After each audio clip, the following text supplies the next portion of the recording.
right, here we go. We are here for another live stream. Awesome. All right, so we have been looking at the scriptures, the verses in the New Testament that are in the King James Version, but are not contained in our modern critical texts. And hold on. There we go. All right, we'll try that again.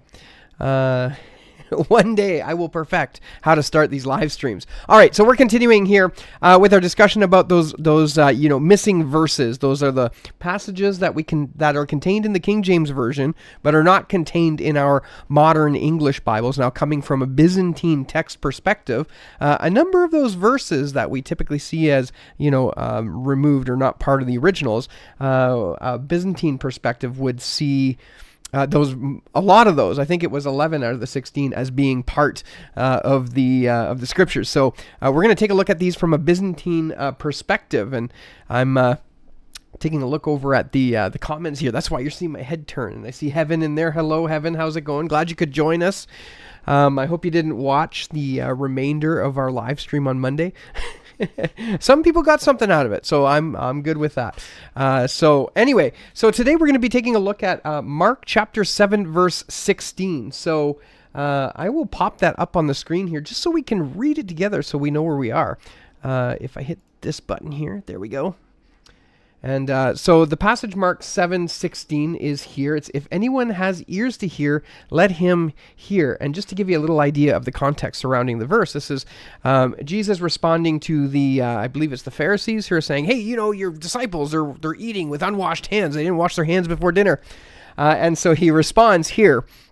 And then near the end, after he responds to the Pharisees, he then talks to the multitude, kind of, He turns to the multitude and he says, hear me, everyone, and understand there is nothing that enters a man from outside which can defile him, but the things which come out of him, those are the things which defile a man. Now, he's clearly taking a jab at the Pharisees here, like the words they speak, they're not very good. It explains something from the inward nature of the individual. Anyway, so then he appends this phrase, Mark 7:16, if anyone has ears to hear, let him hear. So again, if you are hearing what I'm saying, I think this is kind of the gist of the passage here. Now, we're not going to dive too deeply into the theology of this passage. It's a super practical verse, and you could preach through this all day. But anyway, we want to talk about the textual question here, which is Mark 7:16 part of Scripture?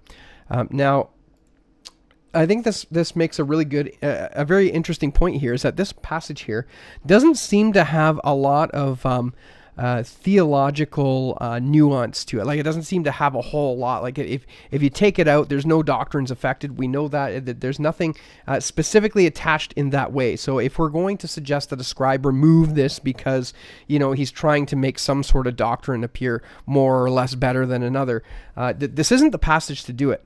Now, if you consider this phrase, this actually happens in 7 other times in the Gospels. So Jesus says something along the lines of, if anyone has ears to hear, let him hear. Says that 7 other times in the Gospels. So this is not a strange phrase, right? Jesus says this, and we know it. That undoubtedly he does this. But again, we come down to the question of whether this should be here in Mark 7:16. Now, I want to give a little bit of a defense as to why it's important. One, right? Very clearly, it's if it's part of Scripture, if it's God's Word, we may not understand the importance of something right away. So even though it may not look all that important, if it's God's Word, in fact, it's extra important, right? Because it's in red letters, right? Right? Go ahead and leave your dislike or your love for the red letters in the comments there. Yeah. So if it's God's Word, it should be in there. It should call us back, right? If you're looking at 7:16, and as part of Scripture, I would see that as calling back more attention to what Jesus just said, which kind of speaks to the importance of talking about, the thing that defiles a person comes out of them. So if that's not there, you lose that importance, for lack of a better word. So I wouldn't go along the lines of saying it's not important, and so we should just ignore it. I mean, I'm devoting a whole live stream to it, and I spent a good chunk of time, a large chunk of time this afternoon, sifting through a whole bunch of stuff to see what we could find about it. So No surprise here. I'm coming to this from a Byzantine text perspective. Okay, so just like, that's my bias. Okay, just so you're aware. And the Byzantine text, it's no question. There's no question that this is in the Byzantine text form. 98.8% of all manuscripts that contain the Gospel of Mark in this passage have this. And there's only 0.1% listed in Pickering's text, Pickering's F35 text, his apparatus, that has the omission. And I think it works out to like 8 or 9 manuscripts, something like that. It's very, very small, very small. But we will take a look at them, because the real issue here is whether we take those very few but very early manuscripts, or whether we take the supermajority of manuscripts. And really, when it boils down to it, this is a classic. This is like the classic fight between the Alexandrian and the Byzantine text, truly. And you'll see what I mean when we dive into it. So, as is custom to do, let's take a look at what our modern English Bible translations do. So I come over here to the New American Standard Bible. You know what? Before I do that, let's just say hello to everybody in the chat. So where are y'all from? Heaven, are you still out and about? Having fun over there? I've been kind of keeping track on your posts there. Andy Nguyen says, hi, Dwayne. Hello, Andy. How's it going? Heaven, well, thanks. Nice and bright in the AM here on our side of the international date line. So you won't be staying up terribly late to watch this live stream. 9 p.m., Friendly Neighborhood Jesus Freak. So you're in Eastern Standard Time Zone, just like me. Friendly Neighborhood Jesus Freak. Your ears work. Use them. Yes, they do. All right, Heaven Jones, 9 a.m. Wesley, yes, it's important. Agreed.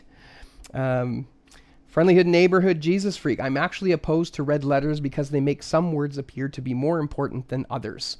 Yeah, I can see that. I really don't mind the red letters, not because of any perceived importance, but because it helps break up the text. So when you're looking at a page just full of black text, the red just helps. I find it helps me read it. Not because of anything special, just because it's a little different. But that's my view, my opinion. So Wesley Grau, it was removed from the NASB 2020. I'm sure it was. Now, I have not been looking at the NASB 2020 in these editions. Maybe I'll add that in there. But the NASB 95 is interesting because typically what they do is, instead of relegating these issues to the footnotes, they put square brackets around it and leave it in the body. And I think that's better. We actually have a gentleman in our church who uses the NASB 95, and I just tell him that of critical text Bibles, it's probably the best critical text Bible to use, just because of that. All right. So Niagara Falls. Okay. Yeah, we're in Ontario, so we're on the other side of the province, though. Wesley Grau, it was removed from the ice. We talked about that. Heaven at work in the Philippines. Sweet. At work. I would ask what you do. And then Pastor Brett. Welcome, Pastor Brett. Glad to see you. Good evening, all. Hope your Wednesday night service went well. You're still doing Wednesday night services, Pastor Brett? All right. Okay, let's come back here. I actually did a test before I started the live stream, so I have about 15 seconds delay from the time that my stuff gets to you and then it gets back to me. So 15 seconds. So you just got to be able to remember 15 seconds ago. Okay. All right, so let's come back here. So the NASB 95, we're going to take a look here, and it does the same thing. Square brackets like I was telling you about. And this one's footnote, boop, just says, early manuscripts do not contain this verse. Now, Dundalk, Ontario, Stuff with Joe. You were very close. You were very close to me. We're on the Bruce Peninsula. Yeah, so getting distracted by the comments. Okay, I had a lot of coffee today, you can probably tell. Okay, so let's try this again. All right, so the footnote in the NASB 95 says, early manuscripts. Oh, let me try that again. Well, what's going on here? Okay. There we go. All right. Early manuscript. Oh. Okay, I'll stop highlighting it. Early manuscripts do not contain this verse. Okay, now the issue with this footnote is early manuscripts also contain the verse. So it's presenting a very one-sided view here. Again, they have it in the main body with the square brackets, so most people who are going to read this are going to be like, oh, yeah, it's part of scripture. I don't know what the square brackets are for. But yeah, the early manuscripts don't contain this verse, but early manuscripts do, and we'll go over that in just a moment. Again, it depends on what you define as early too. I would say that just for the sake of the argument, anything before the 6th century would be early, arbitrarily. In fact, really, almost when you look at how many manuscripts there are in the early centuries, you almost say anything before the 10th century is early. Now, some may balk at that and say, well, that's but I mean, if we're going to use the word, you got to define how it's used. And I find with these notes, they're just generally not defined very well.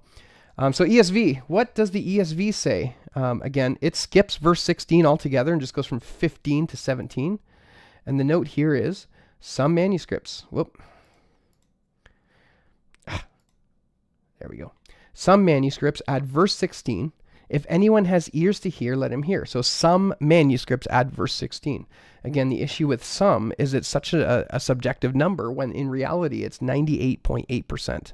So it's if to make that more accurate, you could say something like nearly all manuscripts contain verse 16. And again, we'll get into that. So the NIV popping over here. It's got verse 16 in square brackets, signifying that they recognize there's a 16 somewhere, but it's not in the NIV. And they put, again, some manuscripts include here the words of 423. Now, why is this interesting? One, again, some manuscripts, just in reality, it's 98.8%. This is a supermajority, so nearly all manuscripts include the words of 423, even among the early versions. And again, we'll see that. This is an interesting variant. And then it says it includes the words of 423. Why does it say including the words of 423? Because I think this footnote is priming you. Now they haven't called it in Metzger's commentary. He didn't call it a gospel harmonization, but they're certainly priming you that this verse 16 was copied twice from there in 423 down here in 416. So it's kind of priming you for that. So we come over again to, which one is this? The New Revised Standard Version is interesting. Okay, let's click this guy here. So again, it just skips verse 16 that says, other ancient authorities add verse 16. Let anyone with ears to hear listen. Now this is interesting. Why? Because other ancient authorities, there are a number of ancient authorities which add verse 16. So now this is almost exactly the same wording in the NRSV as it was in Matthew 24, was it 14 that we looked at last week? So I wonder if ancient authorities is just kind of like their way of saying things and they just kind of put it in here. I'm curious as to how much thought is put into some of these footnotes. All right, let's pop over to the New Living Translation. Again, it skips verse 16 with a little asterisk there. It says some manuscripts add verse 16. Anyone with ears to hear should listen and understand. Compare 4, 9, and 23. Again, we're looking at that same sort of priming to suggest that maybe this is something that was taken from those passages and added in later. And again, we have the same issue with some manuscripts when we're talking about the super majority. And then the CSB, we're almost done. We'll do the CSB and then the NAT. The NAT has got a longer note, obviously. So the Christian Standard Bible, summoning the crowd again, he told them, listen to me, all you who understand nothing that goes into a person from outside can defile him, but the things that come out of a person are what defile him. Again, no verse marker. So it just skips over verse 16, goes right from 15 to 17. And we have our note, which is some manuscripts include verse 16. If anyone has ears to hear, let him hear. So again, there's that some manuscripts. It's not enough, in my opinion. It's just not a good enough footnote. It should be something like nearly all. But see, the reason why that's not put in, I would guess, is because if they say nearly all manuscripts include, then they may feel that they're giving a wrong impression that we make these decisions based on a majority count, which of course the decisions aren't based on a majority count. But when you have a supermajority, that's like 98.8, which is like almost 99%. That's not nothing. That's not nothing. I know I've said that before, but 99% is not nothing. Okay. So does the average Joe, should they be aware that 99% of manuscripts contain this verse and that it's being omitted for the sake of less than 1%? Anyway, I'll let you decide that. I'm not trying to give any grand old conspiracy here, but I just think that the footnotes, they need a little bit of work. All right, so the last one here, this is the New English translation, and we have our passage here. Again, it goes from verse 15 straight to 17, so we skip verse 16 altogether, but there is a footnote here, and this is where we get a little bit more detail. Now, I know every other Bible translation is not going to have footnotes like this. The NET is special in that regard, but let's pull it up here, and we'll read it. So this is a TC, a textual critical note. It says, most later manuscripts. By most later manuscript, I guess you can say most later manuscripts. Add 7:16. Let anyone with ears to hear listen. This verse is included in Alexandrinus, D, Washingtoniensis. I think I said that right. Theta, F1, 13, 33, the majority. I think this is the Old Latin. And then we have the Syriac. But then it says it's lacking, and this is the important bit, right? But is lacking an important, what they deem important, Alexandrian manuscripts, and they list those here: Aleph, B, L, and Delta, O274, and then 28 and 24, 27. They're minuscule manuscripts, but they are dated. They're interesting, so we'll take a look at those. And you'll notice here that Codex Delta, if you remember, we looked at it last week, and that is the Latin-Greek interlinear. And the star here means that it's the original hand of the scribe, because Codex Delta actually has a corrector who went in and put verse 16 in, and we'll take a look at that again a little bit later. But it says, it appears to be a scribal gloss. Now, what justification is there for calling it a scribal gloss? We'll look at at some of the attempts to call it that, but I'm not entirely convinced. So it says C49 and verse 423. Remember, we're priming you to suggest that it's going to be a gloss based on these two verses. To look at those and see, if anyone has ears to hear. Yeah, and he said, he who has ears to hear, let him hear. So perhaps introduced as a reiteration of the thought in 7:14, so earlier on in the chapter, and is almost certainly not an original part of the Greek text of Mark.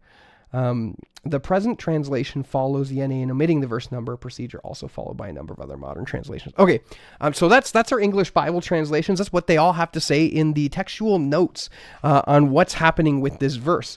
So before we kind of move into the next segment, it's great. These things have been like I've kind of worked out a framework for doing these. It's making it a little bit easier. Let me pop over the comments. Let's see what everyone's saying here. It's good. There's lots of engagement in there. I like seeing that. All right. So where was I? I'm sure there's probably software that I could use that might help me manage the comments a little bit better. All right. So friendly neighborhood Jesus freak said you can literally walk to Canada from here. That's awesome. So you can come July 1st, celebrate Canada Day, and then tomorrow you can celebrate the Independence Day. How's that? 2 holidays in one. Stuff with Joe. Nice. Sorry. Laugh. I don't know what that was about, because that was probably like 4 minutes ago. The most ancient manuscripts do not include this verse. Yes, I don't particularly like that, because that's not true, right? If you're talking about Greek manuscripts, maybe. Right? But if you're talking about some of the versions, it's not true at all. Pastor Brett 716 representing, I don't know what that is. VBV and red letters are a winner for me. I'm not a big fan of verse by verse. I prefer the paragraph Bibles, the single column specifically. Those are my favorites to work with. Friendly neighborhood Jesus freak, Alexandrinus is 4th or 5th, not? Yes, it is. Typically it's 5th century. That's where everybody kind of lands on that. And that's Byzantine in the Gospels, yes. 4th century texts have it, yes. I wonder if it's in the Diatessaron. I didn't think to look at the Diatessaron. If there's a keener out there who wants to go and look at that, I'd be really interested to see that in the comments.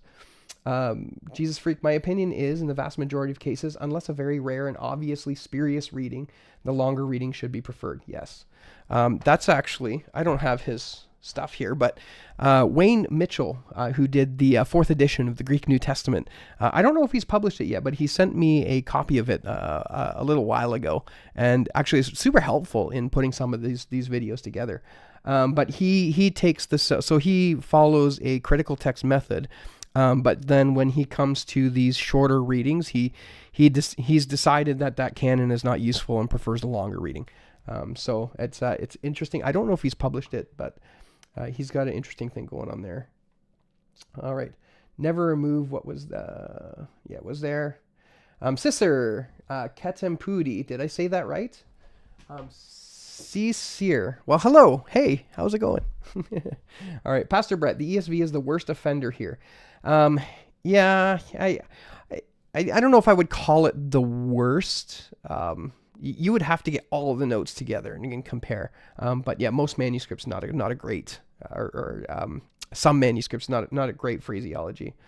Other ancient authorities is the terminology used by the ASV, the RSV, and the NIRSV and IRC. Okay, that's good to know. Keeping it real. CSB, the translation I mainly use, easier for me since I'm 16. Well, good for you. 16, and you're in the Word. Praise the Lord. And here you are on a Friday night before a holiday, listening to me rant on about the Bible and about textual criticism. Man, good for you. Good for you. Keep on it. The Lord bless you, man. That's good. All right, friendly neighborhood Jesus freak. I grew up on a mix of KJV, NASB 77, RSV, and TEV. Wow. Yeah, I've mostly stuck with the New King James Version, the King James Version, a little bit of the ESV, and a little bit of the NASB. That's mostly what I use. Wesley Grau. Where did you go here? You know what? I can show. There we go. Okay. Wesley Grau. I was there. I accidentally hit the scroll wheel. Could lectionary sources be considered other ancient authorities? RSV refers to. Yeah, I don't know. I need to do some digging into the lectionary. I did some preliminary stuff, and my understanding is the lectionary really wasn't entirely standardized until the 5th century. Now, some have suggested that it goes back to the 2nd and 3rd century when the lectionary began to be used. But again, something that I would have to look into. I don't know if we would consider the lectionaries ancient sources, though, or ancient authorities. Perhaps it is. Maybe. I don't know. I would have to do some digging there. Did Nestle Island use them? I typically do not see lectionaries in the Nestle Island. I think there's some in there, but a lot of the variants that I've been looking at, there's not much on the lectionary in there. Oh, wow, there's a lot of comments here. I might have to skip some of these, otherwise I'm going to be reading comments all night. Don't know, did Nestle Island use them? The reason why I still use the NASB is because they include the missing verses in brackets, but in there. Yes. Heaven. The ESV sum is not the best term, but they're pretty consistent for the kinds of reasons Dwayne gave, i.e. they're not appealing to numbers at any point. Yes. Pastor Brett, I know a brother that says the NKJV is schizophrenic. No way. It wants to be KJV, but it points the reader to the MCT. Okay, he's right here, I think. Runs.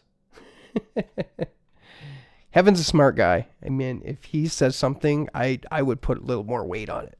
All right, Pastor Brett, talk to Jesus Freak for the tech stuff. He is a beast. Oh, good.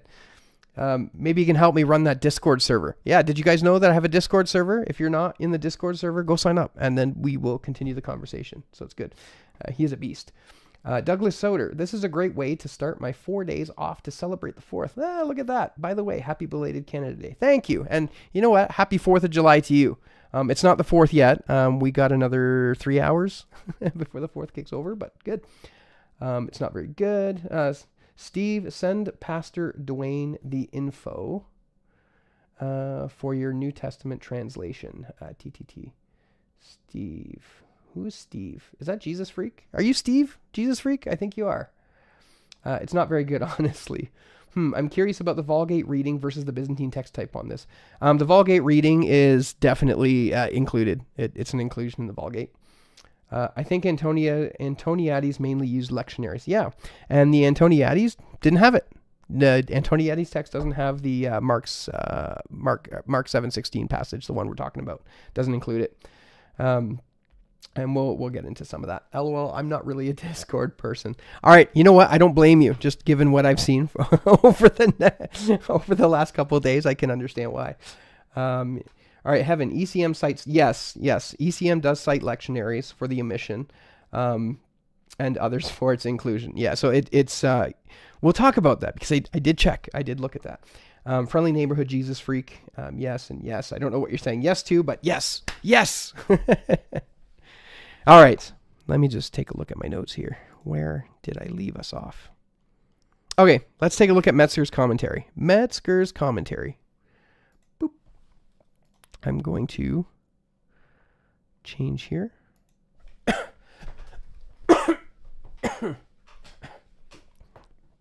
Yeah, I was surprised too, Heaven.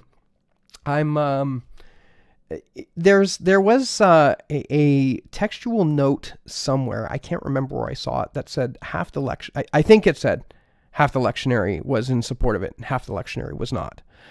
So if the Antoniades text is based on the lectionaries, which I believe it is, it would be an indication of which side of the lectionary it falls on.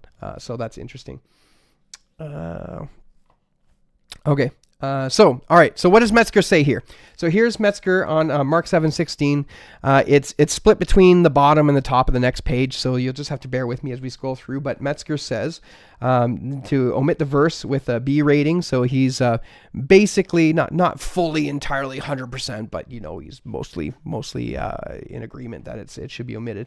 And he says this verse, though present in the majority of witnesses, is absent from important Alexandrian witnesses, right? And this is what the NET said. So the NET's note is essentially just parroting Metzger here. And it's got Aleph, B, L, delta. I'm not sure what AL is. Heaven, you're in here. Maybe you can tell me. I was maybe under the impression that this was kind of like et al, and they just didn't put the ET in there because there's a couple others that are there.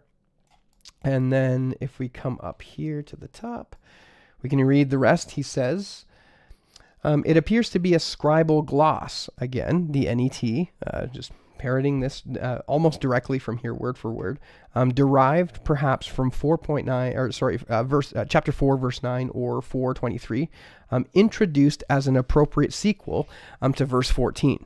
Now, this is my... This is my frustration with the commentary. There's so little information on it here. There is so little. All it looks like is that he's saying, okay, it's not in these texts. It's not in these 4 manuscripts. And so we're going to explain it away as a scribal gloss. But he doesn't explain how a scribe would come up with this entire verse and put it in there.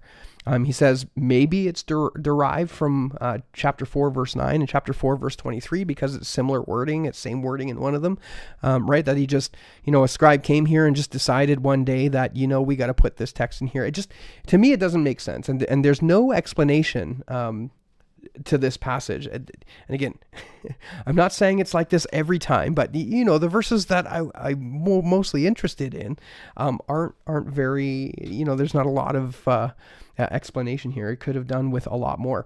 Again, the ECM has one that talks a little bit about maybe why based on the lectionary, and we'll get into that. So again, the NET's footnote is basically parroting this argument almost word for word. So the NET isn't really offering anything new there. Now, let me... others. Okay, yeah, I'm used to seeing that with that at in front of it. That's why I didn't understand that. So Heaven, he says Basil Antoniades didn't want to include the comma, but was overruled by a local synod. He prints it in smaller letters. Yes, he did. Yeah.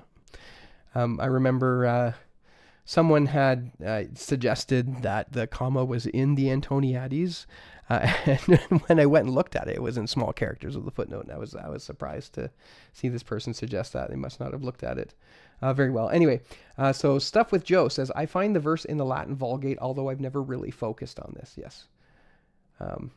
Friendly Neighborhood Jesus Freak Parrot. Yes, the parrot problem. I think James Snap was going on about the parrot problem, but he was relaying that to Mark 16, 9 through 20. Okay, so the other thing that we see in Metzger's commentary here, I hope I'm showing this. Yeah. So the other thing we see in Metzger's commentary if we come back down here, and I think this is really the major part of his argument, is that it's present in a majority, that it's absent from important Alexandrian witnesses. And again, we have Aleph, B, L, and Delta. Now, I would almost think, based on what we have for this, if you were to take Aleph and B out entirely, that L and Delta would not hold any water at all to this variant. In fact, Aleph and B probably pushed it over in the mind of the modern textual critic. So let's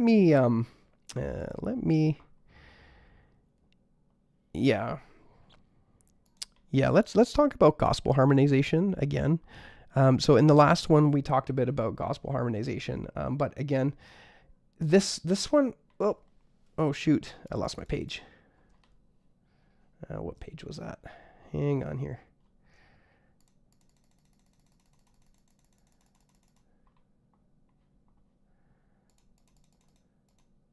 There we go.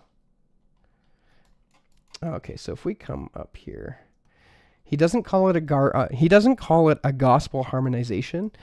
He calls it a scribal gloss, derived from 4.9 or 4.23. So it's not like the scribe had memorized this and put it in, but he just kind of derived something to put in there. So the issue with this is the way that it's phrased in verse 14. So if you come down, let me come back to the New King James Version here. 16, it's if anyone has ears to hear, let him hear. Okay. So in Greek, I got this in my notes here. I'll read it out for you. It says, itiseki hota kuina kueto. So itiseki, okay, itiseki, if a certain person, or if someone, or a man sometimes, or if a person has ears to hear, let him hear. Okay, but the other one, most of the other ones, I think there's one other instance of the 8 ways that Jesus says this, that he says it in this way: if someone has ears to hear, right? If a person has ears to hear, but then the remainder of them is, the one having ears to hear, let him hear. Okay, the one having ears to hear. There's no if a certain. It's just the one having. So there's a specific Greek construction here, right? This is a participle, present active participle versus a present active indicative for all you nerdy types out there. So basically, if it's going to be a gospel harmonization from where? So that's why I think Metzger likely recognizes that. It's not necessarily harmonized from anywhere specifically. So, yes, a gloss. It's a note or an explanation. Yes. And there's some theories surrounding why maybe a gloss. But nonetheless, we shall get there. All right. So who supports this? What manuscripts, what editions are supporting this reading? Let me come over here. So so first of all, the printed editions which support the reading, it'll come as no surprise to you, okay, are going to be the Byzantine Text form, F35, Hodges Farstad majority text, the Textus Receptus. Basically, as far as I know, every edition of the Textus Receptus. So it's definitely a Byzantine/majority reading. But if you've been kind of keeping in on the comments, what's really interesting here is that the Antoniades text, or the patristic one, I know the word, I'm just having a moment. The Antoniades text, it doesn't contain it. It doesn't contain it. So it's the only kind of majority type text that doesn't contain it, and it's on its own with the critical text. So all the critical text editions don't contain it, right? So we're talking about the Nestle Aland, the ECM, likely SBL. I didn't check SBL, but it's probably not going to be in there if it's not in the NA28. It's probably not going to be in the Tyndale House Greek New Testament either. So this is definitely an Alexandrian versus Byzantine reading. This is who's on trial here. This is who's fighting. It's the Byzantine. Is the Byzantine text right? Okay, the Byzantine text form, the Byzantine text, or the Alexandrian text. The Caesarean and the Western text weigh in. Caesarean text comes in with the inclusion overall, and the Western text, I would say, comes in including it as well. So really, it's just the Alexandrian text, which is suggesting we remove this. Now, let me come down and look at the actual manuscript. So we saw a little bit from Metzger here. Yes, I am. Okay. So we saw a little bit from Metzger here. So we got Aleph and B. So Sinaiticus and Vaticanus. Codex L and Delta. With the asterisk, we're going to look at Delta because a corrector came in and added the verse later. So that's interesting. But I want to pop over the comments because I think I saw Heaven say something here. Let me pop over. So Heaven says L or GA19 might have a bit of independent weight. There we go. L GA19 might have a bit of independent weight, but the 03+1 agreement is definitely the driver at this point. Yes. Okay. Yeah, let's take a look at some comments. I'm gonna have to come to the comments more frequently here. Wasn't he always ecumenical? I don't know who you're talking about here. Not really. Snap uses my fellow Earthlings in his Facebook posts. It's true, he does. Not early on. I thought a gloss was a note explanation. Yes, we talked about 3+1 agreement. Yeah, 3+1. Yeah, we'll go in there. There's some interesting things there. Friendly neighborhood Jesus freak, like Luke 8:8, wording in the Vulgate is qui habet ores audiendi audiet. Now I don't know any Latin, but how was that? Who has ears to hear, let him hear. Which is different from Mark 7:16. Yeah, I'm sure. I didn't get it in at the beginning of the live chat, but at least I'm in. Hi, everyone. How's it going, RR? What does RR stand for? Who are you? Who are you? Pastor Brad, a gloss is a repeat of something previously seen. Sure. Heaven, back to Antoniades. Just looked at his edition. He just skipped 7:16 without comment. Yeah. Interesting. Ross Lewichuk, amen from where? And then he says, I'm guessing the lectionary split had an impact on him. Yeah, I'm going to guess that as well because he's the only one. He's the only one. Yeah. And Pastor Brett, he retracted his comment. You retracted your comment. What did you say? All right. Okay, so let's come back. So I built this little spreadsheet just to kind of keep track of everything. So these are all the manuscripts that I was able to find in the apparatus in various locations. As you can see, we're basically looking at everything from the 9th century and below. There's a couple a little bit later. But I've listed them out here and copied their GA numbers and which century they're in because I wanted to get an idea of, when we talk about earliest and best, right? How everything kind of stacked up with it. And then, of course, I listed here whether they're, how they're classed. Now, I do want to make this distinction here, okay? As we talk about text types, the kind of recent thing now with CBGM is to sort of do away with text types. But there is a sense with this variant where we're kind of eating our text type cake. What is it? You having your text type cake and eating it too? There's a sense where we're doing that. You can't have your text type cake and eat it too. That's it. And I think that's what's going on here because part of the reason why this is excluded from our modern translations is just like Metzger said in his commentary is that it's got very strong Alexandrian support. Important Alexandrian witnesses. Now, if we are starting to see that there is no Alexandrian text type as modern text criticism is going, then what do we do with that? Then Metzger's really left with nothing except for a few old manuscripts, which aren't really linked very well together, and a theory about a gloss. So it doesn't look so good. At least I see this as a contradiction in modern textual criticism when it comes to this variant. So yeah, we have Alexandrian manuscripts, Byzantine, some are mixed. A number of these are mixed. Some of these, like 037, is Alexandrian in Mark, but Byzantine in the rest of the Gospels. We have a couple Western. This one I just noted as carelessly copied. I think this was Byzantine at 028. Is that 028? No, that's 28. Again, another mixed one. This one was exceptionally mixed with at least 3 noted inside by various people. Then we have Byzantine, Alexandrian with some Byzantine readings, which is interesting because our passage that we have is here in Alexandrian with some Byzantine readings. So TUT data. Yeah, let's see that. I'm guessing the TUT data came when Pickering put together his apparatus. I'm guessing his percentages came from that. So I can't imagine 98% would be too far off from that. Anyway, so yeah. So So that text types, Alexandrian is essentially going to be, no, it's not in here. And this is kind of how it stacks up. So let me, I wasn't even showing you the whole time. There we go. Okay. I have a spreadsheet.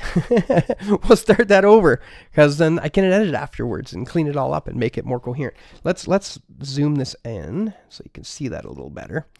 Okay, so this is my manuscript. This is my spreadsheet. Okay, so these are the text types. These are the manuscripts here, and of course I've got their GA number and their and when they were produced, or what the general consensus is of their production date. So we'll be able to compare that with some of the other early witnesses and see how early these witnesses really are. So we've got our Alexandrian manuscripts, right? A lot of them are mixed. Many of them are mixed, so it's not just one text type in a single manuscript. In the instance of Alexandrinus, we know that it's Byzantine in the Gospels and it's Alexandrian in the rest of it. Washingtoniensis is very mixed. We have basically all the text types in this one, with the exception of, no exception. We have them all there, all the text types. So somebody went through and found blocks of text within Washingtonianus that were all Byzantine, that were Alexandrian, that were Caesarean. I have them listed here. Our passage that we are looking at is actually in the Caesarean text type. And what we find here is that the reading is included typically in the Western, in the Caesarean, and the Byzantine, and it's just excluded from the Alexandrian. So that's interesting. Now, if we come over, I have tabulated each one in this handy little chart here. Let me see if I can make it a little bigger here. There we go. Yeah, there we go. You know what? Let's make this a little bit better. Let's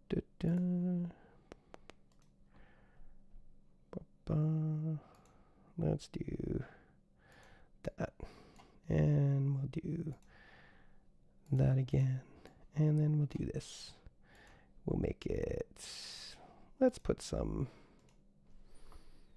There we go. All right, there we go. I'll make it. Oh, you know what? Those lines aren't going to come over very good on there. Let me. Let's just take the lines out. Yeah, that's going to be problematic for us. Okay.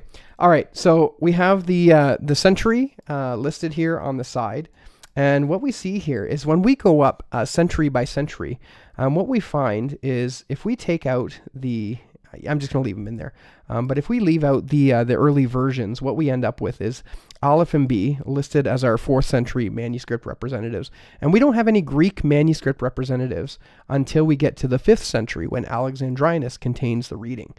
Codex D, that's Bizet, and Washingtonianus all contain the reading. And so we have Byzantine support and Western support. D is a mixed manuscript. I'm not sure if we know entirely what the section of Mark would be. But then in the 5th century, we also have 0274, which is another Alexandrian witness. So when we talk about, technically which Greek manuscript is the earliest one, we're talking about Aleph and B. That's pretty much it. Aleph and B, those are the earliest two. Now, if you take these out, if you take Aleph and B out, not that we would, because they're part of the historical record of manuscripts. Okay, I get that. But if you take them out, there's no way that these 4 manuscripts are going to overtake everything else here. There's just no way. I think if Aleph and B weren't there, then our modern English Bibles today would likely contain the verse. I don't think there's any real question about that. 16, 28, 4, and 18. Yeah. So there's no real question as to whether or not, so why do I bring that up? Well, I bring it up because what we're seeing here is a weight being applied to Aleph and B. And Aleph and B are swinging the decision. Again, I'm not here to necessarily say that's a good thing or a bad thing. Now, I don't particularly think that we should be using Aleph and B to swing these decisions. But I would be curious as to see why Aleph and B are so highly weighted in the minds of the of modern textual critics. Because, I mean, when you really consider the 4th century and the fact that there's only those 2 manuscripts and that's it. The question that you want to ask is 2 manuscripts enough of a sampling in the 4th century to make this decision? Because if there were other manuscripts from the 4th century, would they all align with Aleph and B? And we know that there would have been. We know that there would have been many, many, many more manuscripts. But are these 2, which seem to be of similar text type, we would say of similar geography? And I know that's there's a question about that. But is that enough? And I don't think so. But nonetheless, so what we get then is we come down to the 8th and the 9th century is when we see a little bit more, and then the Byzantine manuscripts, the Byzantine uncials, these guys here, and a couple of these minuscules. So 33, let me look at 33. No, 33 here. It's Alexandrian with some Byzantine readings. So this is, generally speaking, an Alexandrian manuscript with some Byzantine readings. And it's the same thing with 892. It's, generally speaking, an Alexandrian manuscript, but with Byzantine readings. So that's interesting. So yeah, so when I say that this is a battle between the Byzantine and the Alexandrian text, that's really what it is. Are the Alexandrian witnesses right, or are the Byzantine witnesses right? Because across the board, we are pretty evenly split, and this is the thing with it. So now I counted those, and this is what we get. I'll zoom this in. There we go. Now we can see. So I counted these, and so in the 4th century, we get 2 manuscripts. Okay, in the 5th century, we get 1 manuscript for its exclusion, but then in its inclusion, we have 3 manuscripts. Okay, so the question is the difference between the 4th and the 5th century enough to totally negate these 3 witnesses? I don't know. I wouldn't think so. I don't think so. And then, of course, none in the 6th and 7th century, and then in the 8th, we have another witness for its exclusion. And then we have 2 more witnesses for its exclusion in the 9th century, and then that's when we start seeing more manuscripts for its inclusion. Okay, so is that it? No, that is not it. That is not it, because we are looking at Greek manuscripts. But if we get the versional information in there, and we take a look at the versions, things change rather significantly. So I added the versions in red, so you can see that here. So we come back to the 3rd century, right? And the Syriac and the Old Latin contain it. All the Syriac editions that we are extant for it have this. And as far as I know, most, if not all, the Old Latin manuscripts contain this passage. The Vulgate contains this passage. Half of the we'll just say, for sake of the argument, right, that there's some question on the Coptic. I didn't realize this, but there are 1,000 Coptic manuscripts, all dating from like the 5th century all the way up to the 15th century. I wasn't aware of that. But anyway, essentially half of the Coptic manuscripts contain the verse, and half the Coptic manuscripts do not contain the verse. So the Coptic translations are divided pretty much in half. I mean, we're assuming that there's no exact numbers on that in the apparatuses, but we'll just say for the sake of argument that they're pretty much cut in half, just like the lectionary. And I wonder if that has anything to do with it. I wonder if the lectionary being cut in half is related to the Coptics being cut in half. Anyway.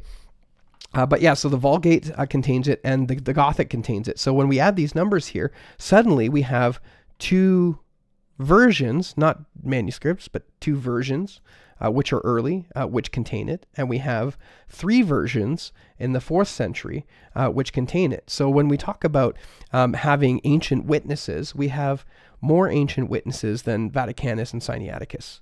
We have them in the Vulgate, the Coptic, the Gothic, the Syriac, and the Old Latin. So this pushes it over the edge, definitely, certainly. Now, I just wanted to do this for fun. Before we do this for fun, let's take a look at the comments. We're still moving there pretty good. Let me see. Yeah, okay. So coming on here, Heffen says, I think we're up a little bit further.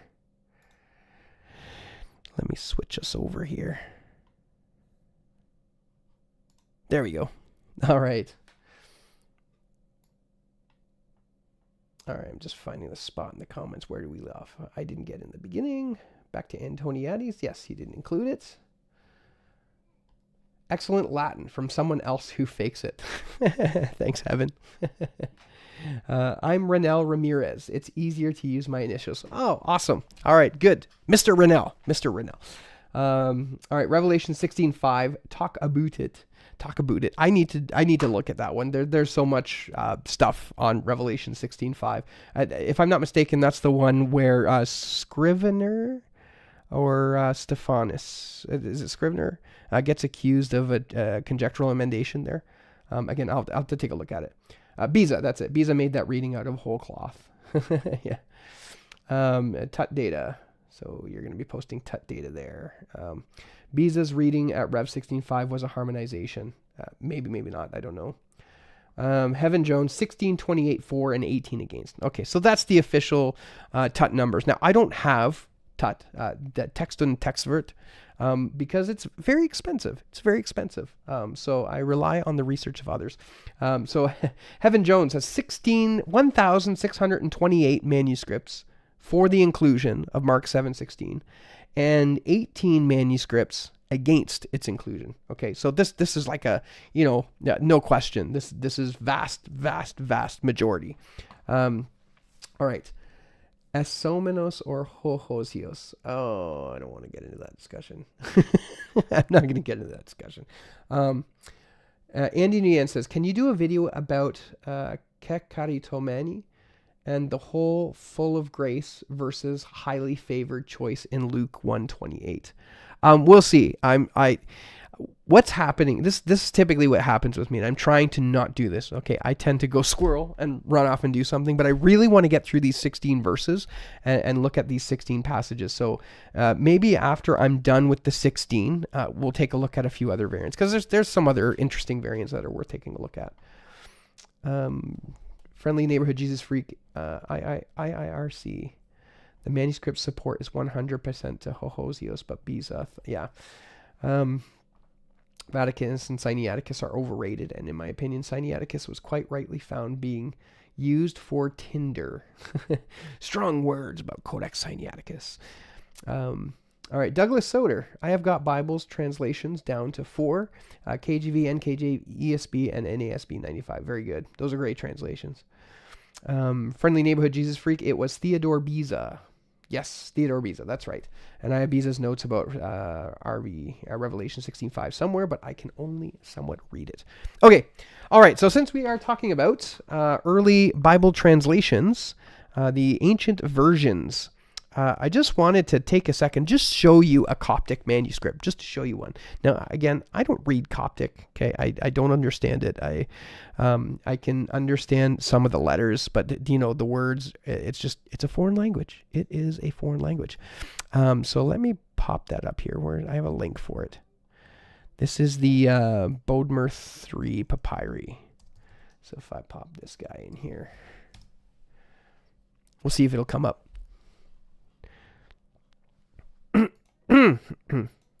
The Bodmer papyri. So scroll down, a whole bunch of what do you call it? Scraps here. Scraps is kind of the wrong word. Let's do this one just because it's okay. This isn't French. I should probably do English. That's okay. Here we go. Tischendorf also used it for Tinder, but he swiped right on Sinaiticus. Not sure what that means. Yeah, so here it is. So it looks like Greek. Oh, everything's going to take a long time to load. We'll give it a second. But yeah, Coptic's an interesting language. So Coptic is Egyptian. I looked into some of the grammar a little while ago, and it's very complex. There are a tremendous number of verbal forms, and it will scare you. It will scare you. If you did not like Greek conjugations, you will not like Coptic conjugations. But anyway, it's basically a modern in the time Egyptian language. And what they did with Coptic is they took the language and they conformed it to Greek characters. So it's Coptic, it's the Egyptian language in Greek characters. So that's exactly what you're looking at right here. I don't know if I can zoom in a little bit more. Let's see, there we go. So yeah, if you're looking at that really carefully, you can see the Greek characters. Now, I'm not going to attempt to read that. Actually, you know what? I'm recognizing a few words. Tos, epen. So he said, Ho Kyrios? Oh, look at that. Kathu? Is this a papyrus codex containing... oh, it's in Greek. What am I looking at here? It's like, wait a second, I'm understanding this. Hang on. Am I wrong here? Did I get the wrong link? Where is the... yeah, that's Greek. Oh my goodness. Okay. You know what? We're not going to be looking at a Coptic manuscript. That's okay. I am studying Syriac, so I could help decipher the Syriac manuscripts. Nice. Okay, you know what? We're going to skip that fun bit. Where is it? PB3, a codex containing the Gospel according to John and part of Genesis in Coptic. Okay. So I didn't realize this, that it was mostly New Testament with in Greek, with the exception of Genesis, but in Coptic. So I wonder if... Is the Genesis one on there? You know what? I'm not going to take the time to try and figure that out.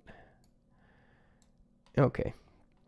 I'm thinking we should probably just move on. Let's take a look at Codex D. So one of the manuscripts that I was talking about in this list. Yeah, there we are. One of those manuscripts is this one here, Codex Delta. I said Codex D, Codex Delta, which is an Alexandrian witness to this passage. In fact, I think it was a mixed manuscript. We'll check out my data here. Yes, it's Alexandrian in Mark, but Byzantine in the rest of the Gospels. Now, I did note that although it's a witness to the exclusion of the verse, there is a corrector on there. Now, if we flip over, let me grab my link here.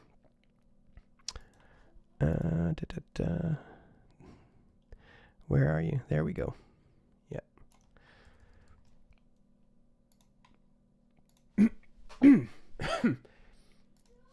Yeah, so we'll grab the link there. Now if we grab the link, we'll come down to Mark 7. Now it's really obvious. It's really obvious where it is. Mark 7, 16. We'll zoom in here. Where are you?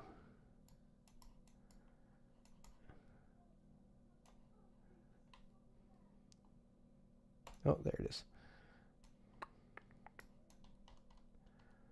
Hey, where'd you go?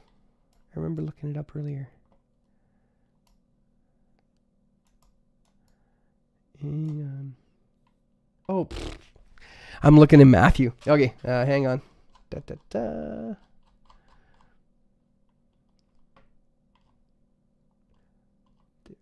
Mark 7. All right, there it is. All right. Okay, so here it is. So this is the, again, this is, Greek text with Latin over top of it. This is an interlinear, and it's an ancient version of an interlinear. But you can see how the text flows here, right? You can see that coming here with the Latin words just above each of the lines. And then we come down to our passage here, and you'll notice, ite, ekeota, akuin, akueto, okay? Itis, akuota, akuin, akueto. There we, akota, yeah. So you can see it there. So clearly, if you look, I don't know if I can zoom in any further, but you can see that the ink surrounding it is a lot different than the ink that it was originally penned in. So somebody came here. So this isn't just a witness against the passage, but it's also a witness for it. Now, the question that I have, and I wasn't able to find any preliminary studies on that, is when did that get put in there? When did somebody come in after the fact and add that? Was this a case of somebody going through it after it was scribed and somebody was proofreading the work and they said, "Oh, you missed it," and put it in?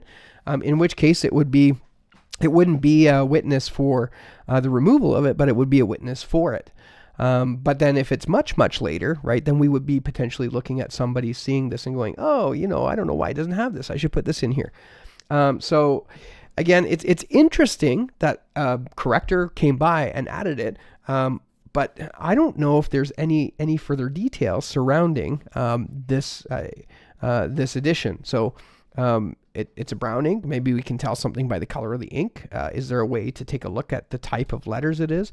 Is this somebody who typically has a minuscule hand who's come in and wrote it in unsealed just to match the rest of the manuscript? I don't know.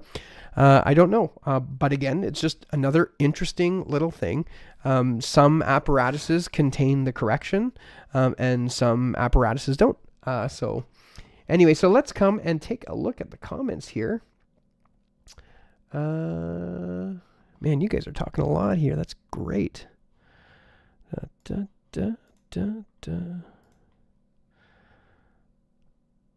am I going here?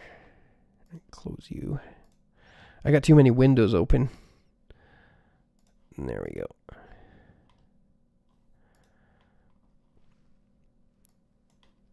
Okay. Let's do that. There we go. All right. Okay. So he asked if I could do a video on Luke 128. It'll be a while if I do. All right.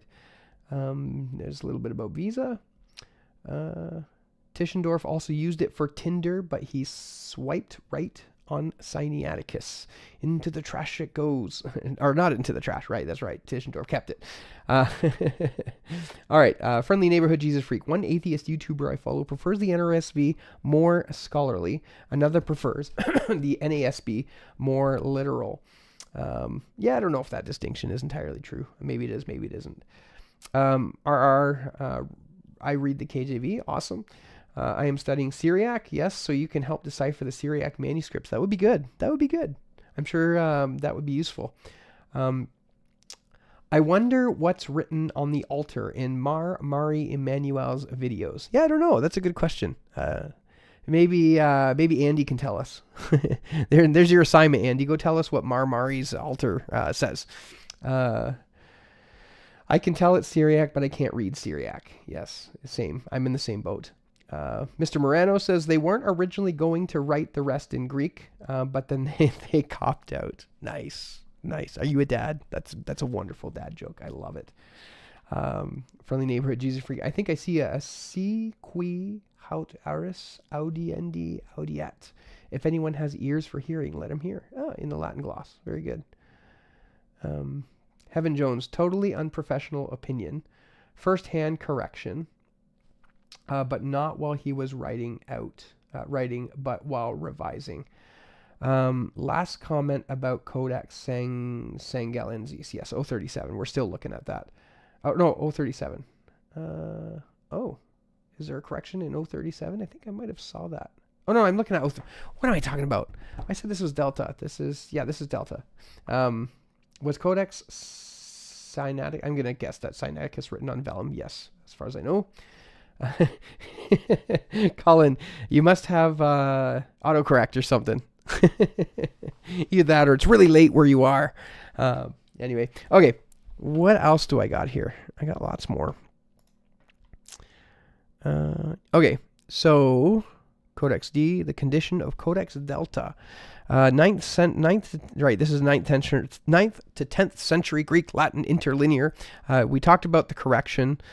James Snaps has a really good article on this, and he talks a lot about the block mixture in this. So this is, Codex Delta. Yeah, it threw me off. So James Snap has an article, he's got plenty of examples of how it works here. When I'm done, I could probably even just put this in the comments here. I'll just copy the link. That's James Snap on his review of Codex Delta, or I can never say it, Sanguilianus, or Codex 037. There we go. So he's got an interesting take on that. Okay, we talked about the early versions and how they tend to give us a far earlier representation of the inclusion of this verse. Again, the question is how much stock can you put into an early version, right? We know the Syriac, the Georgian, the Vulgate, the Old Latin contain the passage, almost without exception. But then where you start running into trouble is the Coptic translation, which, again, I would say, for lack of a better word, is 50-50, just like the lectionary, 50-50. Now, this is where we're going here. Let me check where I'm at. Yeah, so this is where we're going. So the explanation of how this would get removed, if you come to the position that Mark 7:16 is not scripture, okay, if you come to that position, then you got to explain it.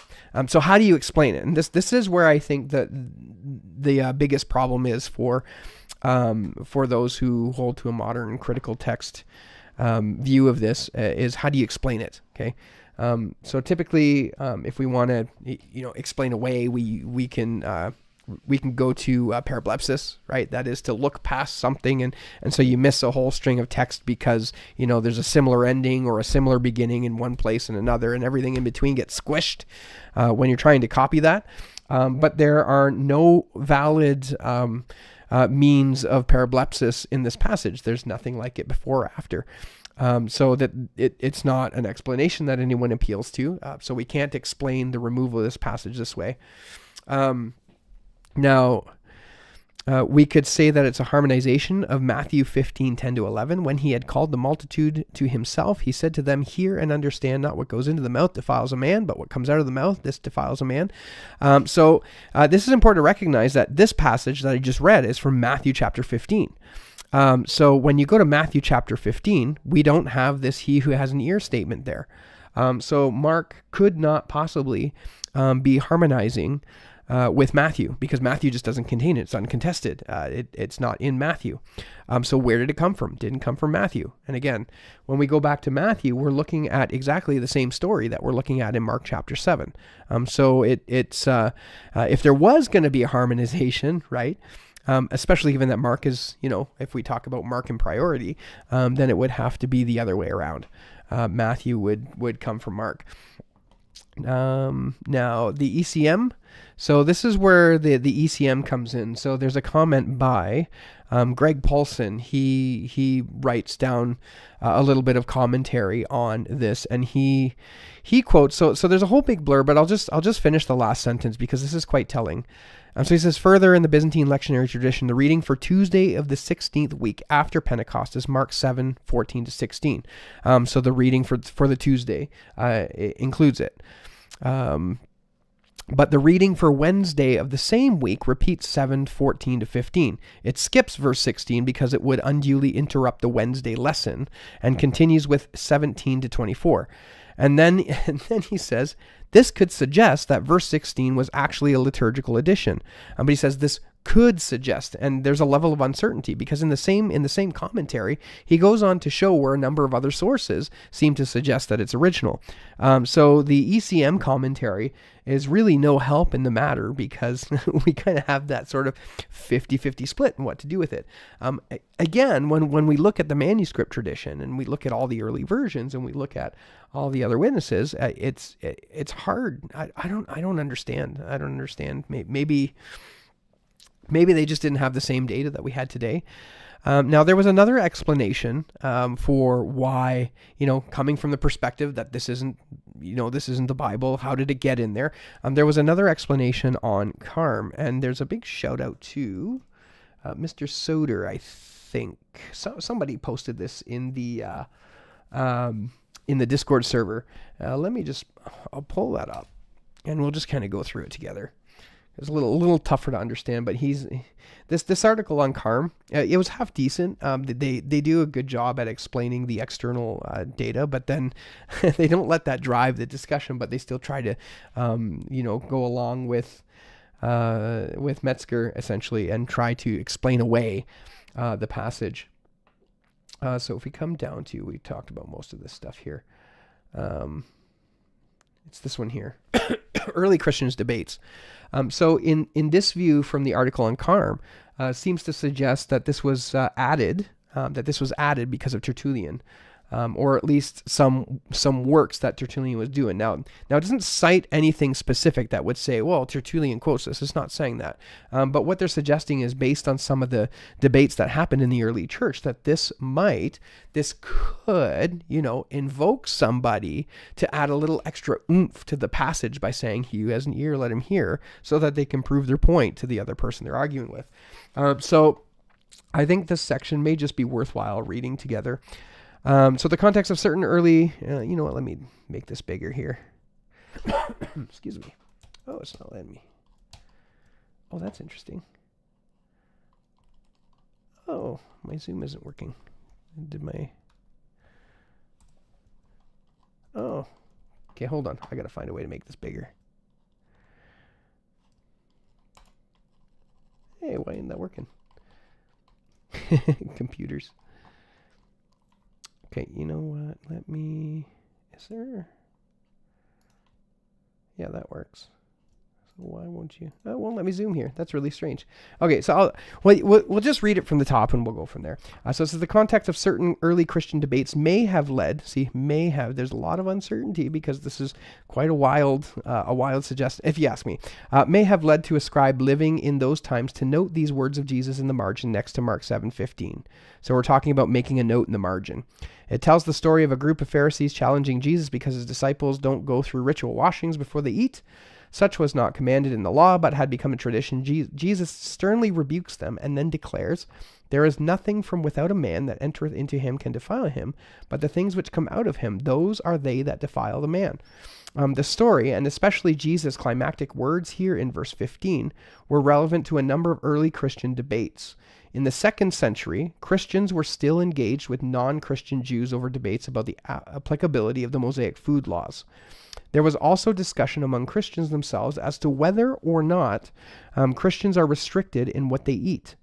Even beyond the matter of food, the early 3rd century Tertullian warns against the slander of one's enemies by alluding to Jesus' words in Mark 7:15. So here we go, Tertullian. It's all Tertullian's fault. These and numerous other contexts would provide ample cause for someone to emphasize this verse by writing Jesus' common chilling refrain in the margin, "If any man has ears to hear, let him hear." So you got to understand what they're saying. They're saying that the general context of the time would potentially, right? If you're coming up to debate somebody on a topic, in this case, we're talking about food laws. If you want to drive this idea home that, it doesn't matter what you eat, it matters what comes out of you instead of what goes into you. You could make the phrase more intense by adding the term, or by adding that ending, "He who has ears, let him hear," right? If anyone has an ear, let him hear. Of course, maybe Jesus was making that intense, right?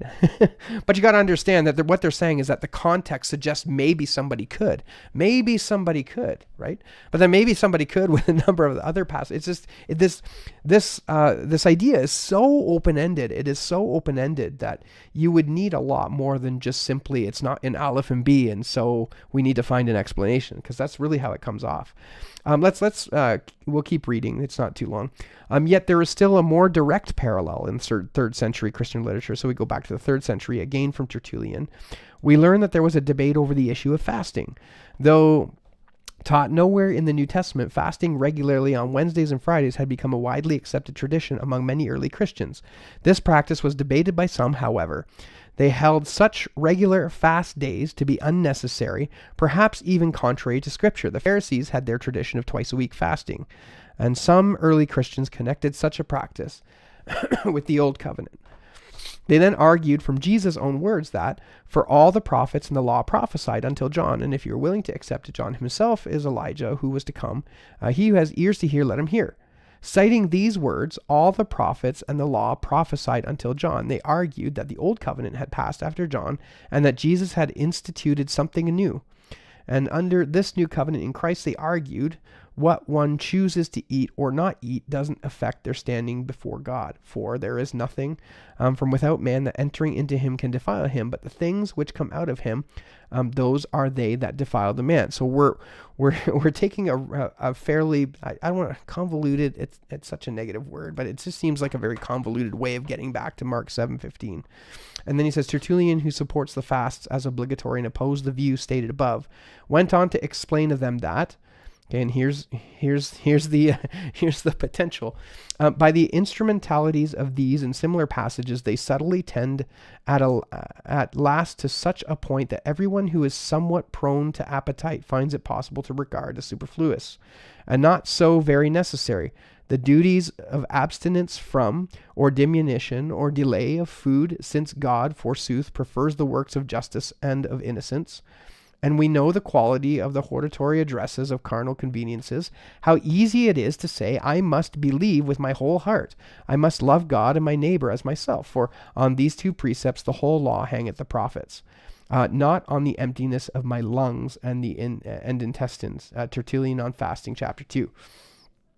So, again, it's incredible. It's incredible the kind of gymnastics that you have to go through to link these to Mark 7:15. And then once they are linked to Mark 7:15, then you've got to find a scribe sometime at somewhere who thought it worthwhile to add that into the text in order to make his point more valid. Who and where and when, right? That's the question that we got to ask. We don't want to ask about a possibility of it happening. A possibility is not necessarily a probability. And I think we're kind of conflating the two. So anyway, to finish up this section of the article, it says, thus, even while rejecting the argument himself, Tertullian informs us that there was a faction of Christianity who saw direct connection between Matthew 11:13-15, which includes the words, he who has ears to hear, let him hear, and Mark 7:15. But you notice they never touch the verse. They never touch the verse. No one ever mentions it. No one ever talks about it. Probably because they didn't see that next passage, that next verse as being useful to them. Anyway, so about what defiles a man. It is rather easy to imagine why the words from the one passage, okay, come on. Come on, can we not have a little bit of fun with this? It is rather easy to imagine why the words from the one passage might have been written in the margins as a cross-reference next to the other passage. And this is great, right? Because this is the reality, is you have to imagine that. You have to imagine that. It's a poor choice of word on the writer of the article's account. Of course, he's probably not thinking that someone like me is going to come and look at it. But that's just it, is you have to imagine that, because there's no other evidence to suggest that this happened the way that is written here. So let's finish that up here. So if any man has ears to hear, let him hear. May have, right, in italics, may have entered into Mark 7 as a marginal note, which was then copied into the main body of the text due to the misunderstanding of later scribes. So it got turned into a marginal note by someone. It may have got turned into a marginal note by someone because somehow someone referred to Matthew 11:13-15 and linked to Mark 7:15 in this discussion about fasting. I don't see it. It's so convoluted. Since this would have happened in the 3rd or even the 2nd century, since this would have happened in the 3rd or even the 2nd century, again, there's no evidence, nothing. It would be plenty early enough to explain the manuscript data. Still, without discovering an early manuscript of Mark 7:16 in the margins rather than in the main text, this remains also a reasonable hypothesis. I don't think it is. I don't think it is reasonable. Again, when you just think about the arguments for its inclusion, right? If you're coming from the perspective of saying it's not scripture and it got included in the manuscript, or trying to answer the question, well, how did it get included, right? A scribe just didn't one day stand up and write, well, we're going to write this in here.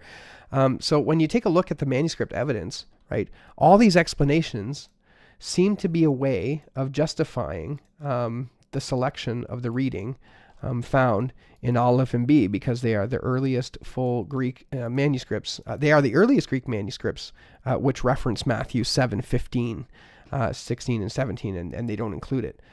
So the way that these read, the way that these explanations read, is just as a justification for why we would go with the reading in Aleph and B, because there's really only three Alexandrian manuscripts pre-6th century. And then it competes with 3 manuscripts here, and then a number of other versions, which go back to the 3rd century. So, I don't know. I don't think that you can take this. It's amazing to me. Let's pop over the comments, and then we'll conclude after that and kind of hang out for a little bit. All right. Lots of people talk. Okay, there's where I put the link here. I can switch this up here. Oh, I didn't have it on the whole time. I was reading all that, and you guys weren't seeing what I was reading. That's okay. Okay, let's come back to the comments. All right, so Colin, according to Wikipedia, Sinaitic is vellum. Yes, it's vellum. Fat fingers and small keyboard. Ah, gotcha. You're having trouble typing there earlier. The word Sinaiticus. It's on vellum. Yes. Douglas Soder, in the ESV and the NASB 2020, they do not include the word begotten in John 3:16. Any reason for this? Yeah, there's a big translation question surrounding that. Do we take, what's the word? I'm having a moment. Hutosgar. No, it's, I can't, I'm having a moment. I know the word. It's a question of how to translate the word there. And the question is whether it's begotten or like the only begotten son, or whether it's the only son. You know what? We can even pull that up real quick. Can I? Do I have it here in Greek? Yeah, I do. Okay. We'll just go like this. John 3:16. I even know this passage off by heart, but I think I just had too much coffee. Houtos gari gabesan o theos ton kosmon hoste ton wionaftu ton monogeny, his one and only, monogenia doken. Therefore, his son, the only son. So the question is here, what does monogeny mean? Okay. John 3:16 isn't so much a textual issue as it is a translation issue. So only begotten son, so only begotten, monogeny, or is it one and only son, monogeny? And I don't want to get into the debate right now because I got to do a little work on that, right? But yeah, it's a question about translation, and it's not a question about textual matters.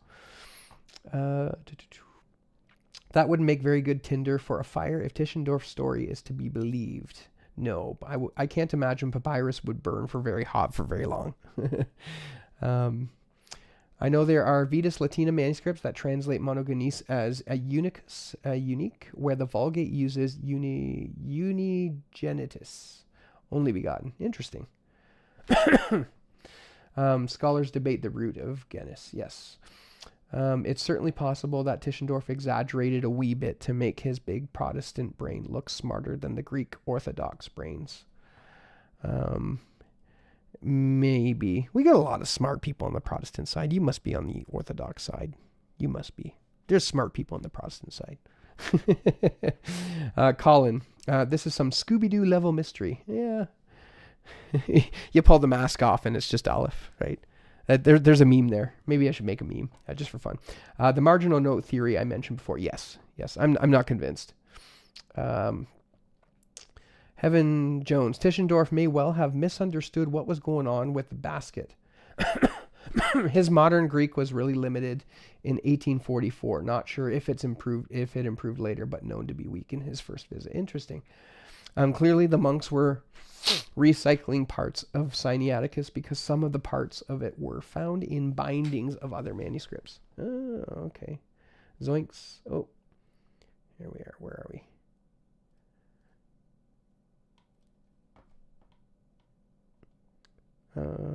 The Peshitta has it. Pop corners are king with a cup of Tim Hortons coffee. I like Tim Hortons coffee. I could do a Tim Hortons coffee, but not right now because it's like 10:30 almost. Heaven Jones. One can be committed to the basic project of modern TC without accepting every editorial decision made by the UBS or ECM committee. Yes, that's very true. I hope I'm not giving the impression otherwise. So friendly neighborhood Jesus freak. Tim Hortons is almost as big where I live as it is anywhere in Canada. Yes, that's because you're like right on the border. That's why. Pastor Brett says it belongs in the text. Matthew was an eyewitness. Mark was second and third hand information. Could be. Friendly neighborhood Jesus freak. Mark was basically serving as an amanuensis for Peter. Yes, that's how it typically goes. That's the traditional understanding. No Tim Hortons around me. We cover our doors in imitation maple syrup to ward off Canadians. That would probably work. Friendly neighborhood and Jesus freak and myself. I am deciphering the Syriac. We'll have the answer in the Discord server. Oh, awesome. Good. Awesome. So pop over to the Discord server. You'll know what's on Mari's church altar there. Friendly neighborhood Jesus freak monogenes. Mark was a contemporary of Paul and Barnabas. Yes. Friendly neighborhood Jesus freak. Peter calls Mark my son in 1 Peter 5:13. And some discussion with Mr. Moreno about Tim Hortons. I like Tim Hortons. We have a Tim Hortons on every corner in Buffalo. Yes, that's because this is like really close to the border. Get Gnomed. Hey, how's it going? You were like one of the first people in here. I haven't seen you talking this whole time. How's it going? Friendly neighborhood Jesus freak. There's not that many of them in Niagara Falls, but they are ubiquitous. Yes. What textual variant will you review next? Oh, that's a good question. I should get the spreadsheet out and take a look. Tim Hortons was a Buffalo Sabre. Yes, I live in the U.S., so I don't have a Tim Hortons. Yeah, that's too bad. That's too bad. Oh, Starbucks is okay. Starbucks is okay. All right, let me take a look at my spreadsheet and see if I have it. We'll see what's coming up next. Mark 9:44 to 46. Let me take a look. What is that one?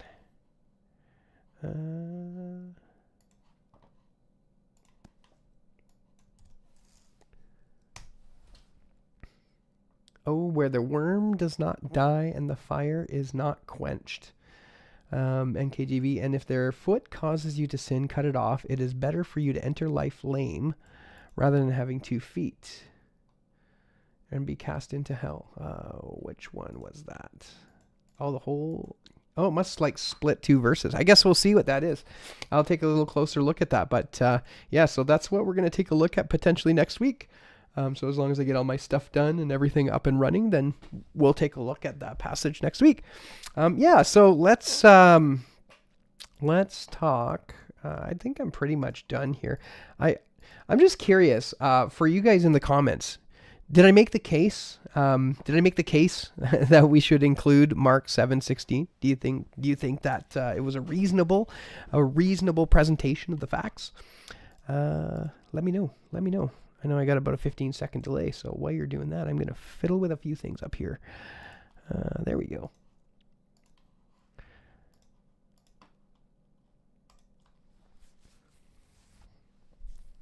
All right. Good night, y'all. All right, Pastor Brett, you take care. Have a good one. We'll see you around. We'll connect sometime. Get in touch with me. I think you got my email. I sent you an email a while ago, so get in touch with me. We'll connect. Colin, thanks to Mahomes, we got Whataburgers popping up like weeds. I've not had Whataburger. I don't think we have Whataburger up here in Canada. All right. Okay, so let's just conclude here. We'll just kind of review the evidence, just really quickly do like a 2-minute recap, just so that we understand. So our modern Bible translations don't contain it, aside from the New King James, the King James, and the Modern English Version. And I mean, there's some other TR translations that contain it. So the variant Mark 7:16 is contained in the Textus Receptus, the Byzantine text, the Hodges-Varstad majority text. It's contained in most of the TR, if not all the TR editions. It's not contained in the critical text editions, and surprisingly, it's not contained in the Antoniades text. And the reason why is because there is a split in the lectionary manuscripts as to whether or not it's contained. But in the continuous text manuscripts, essentially all of them have it. Heaven provided us with some numbers there. It was more than 1,600 manuscripts of Mark contain the passage, with only, I think it was 11 that did not contain it. So 98.8% have it. So the vast majority does. The reason why we don't see it in our modern English Bibles is what I'm going to suggest, okay, and this is my own theory, is that it's not contained in Aleph and B. And so Aleph and B push that over the edge for most modern textual critics. All right, Heaven, take care, unless you're saying good night to Pastor Brett. So it's not contained in Aleph and B and a few other Alexandrian readings. Now this is a quintessential Alexandrian versus Byzantine variant, because all the Byzantine text manuscripts, and those which are mixed with Alexandrian Byzantine, the ones which are Byzantine in Mark 7, all contain the passage. Our Caesarean manuscripts contain the passage, and that's including Family 1 and Family 33. And our Western manuscripts include the passage, including the Vulgate and the Old Latin. And then the versional support. We have it contained in the Latin, the Old Latin, the Vulgate, we just said. We have it contained in the Syriac. We have it contained in half of the Coptic manuscripts, and we have it contained in the Georgian manuscripts. So it's widely attested. Now, when it comes to trying to explain why this verse should be trying to explain how this verse came to be added from the perspective of thinking it's not scripture, there's no real good explanation as to why that's the case. There's no explanation for parablepsis. The equivalent passage in Matthew chapter 15 does not contain where it says, if anyone has ears to hear, let him hear. So it's not a gospel harmonization for Matthew 15. The ECM gives us some questions about the lectionaries, but it also is not certain as to whether or not this is good evidence for whether or not to contain it. And then we went through some possible historical contextual arguments that may possibly somehow, maybe sort of, give an excuse to put the passage in as some sort of marginal gloss. So there's no evidence for any of these things. And so we are left just simply with the external evidence, which it seems to me, and hopefully to you, that the weight, according to our early versions and our earlier manuscripts, are to keep the verse. So that's where I am with that. I hope that this was good enough. hope you learned something. Hope it convinced you if you didn't think otherwise. And that's pretty much it. So let's take a look at the comments and see what's happening. Okay. Where do we got here? Oh, you're looking at a blank screen. That's too funny. One day I'm going to get this stuff all sorted. You know what? I need another monitor where I can see what I'm displaying. That will work. Or a wider one.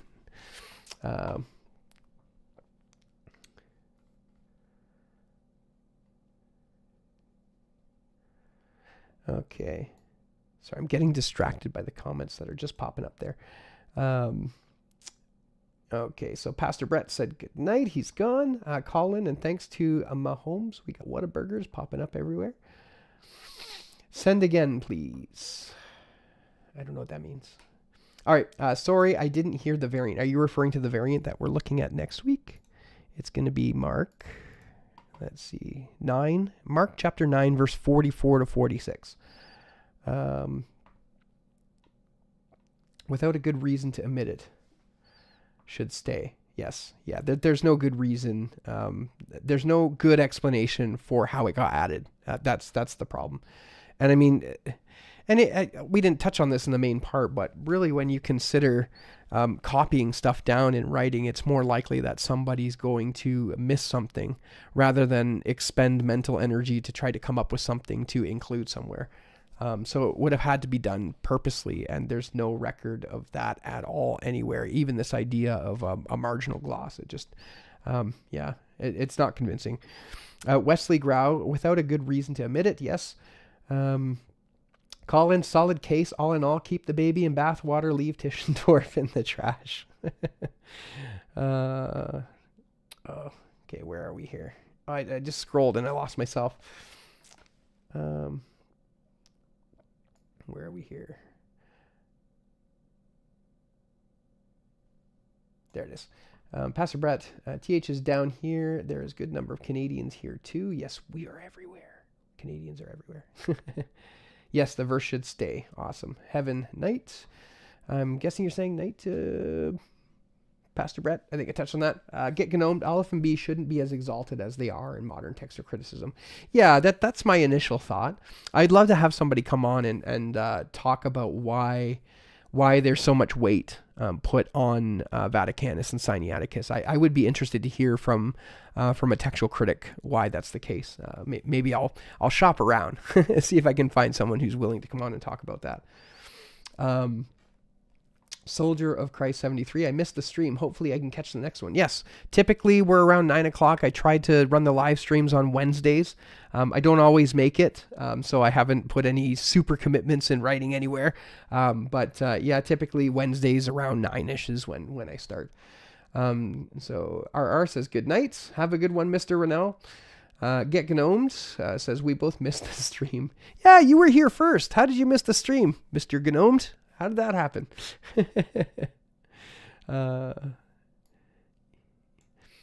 Okay, where are we here?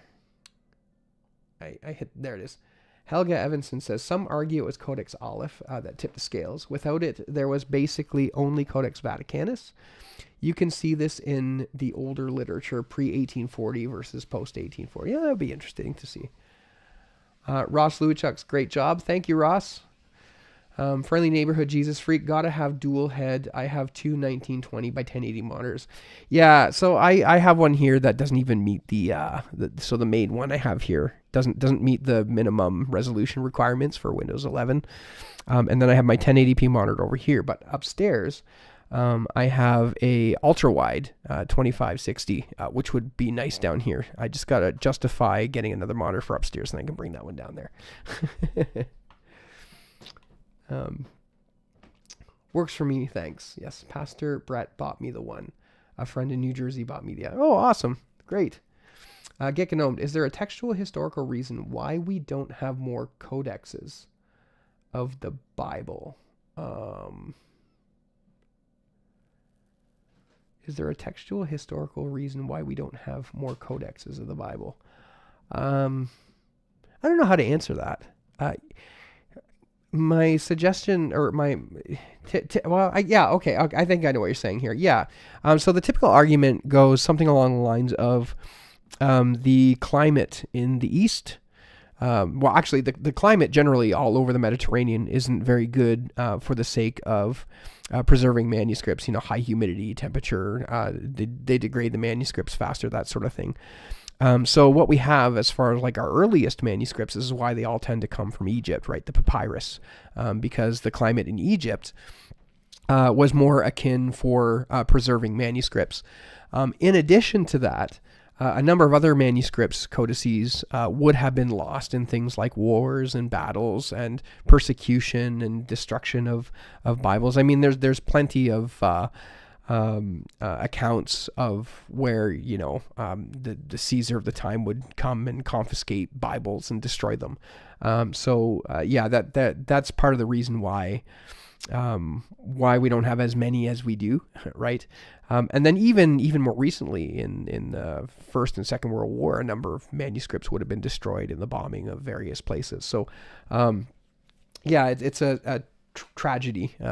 You know, that a lot of these things are lost because people are stupid, right? People are dumb. Anyway, so Get Gnome asked Dwayne, hymns or contemporary Christian music? I like hymns. I like some contemporary Christian music. Lately, I've been a little bit kind of about CCM. Yeah, to be honest, in the car, I put some bluegrass on. That's kind of my favorite thing. But in our church services, we typically do contemporary music. CCM is vapid. Some of it. Okay. Not all of it, but some of it. A cappella psalms only. You must have a really good singing voice.